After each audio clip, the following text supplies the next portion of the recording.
Tired of fumbling through your wallet at the checkout, searching for your Tesco Clubcard? Let's get that Clubcard onto your Apple Wallet for seamless scanning. First, unlock your iPhone and find the Tesco Grocery and Clubcard app. If you don't have it already, you'll need to download it from the App Store. Search for Tesco Grocery and Clubcard and tap Get to download. Once the app is downloaded, tap Open. Make sure you're logged into your Tesco account. If you're not, tap Sign in and follow the instructions to enter your username and password. Once you are signed in, look for the Clubcard tab. This is usually located at the bottom of your screen, clearly labeled Clubcard or My Clubcard. Tap on it to access your digital Clubcard.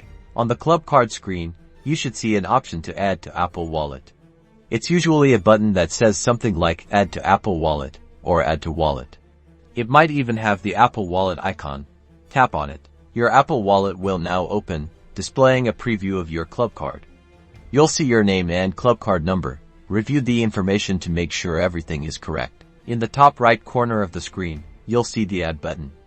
Tap on Add to confirm that you want to add your Clubcard to your Apple Wallet. Congratulations! Your Tesco Clubcard is now added to your Apple Wallet. You can now quickly access it by double-clicking the side button on your iPhone or accessing it through the Wallet app. At the checkout, simply present your iPhone to the card reader. The Clubcard will automatically be scanned along with your payment, so you can collect your points hassle-free. Enjoy!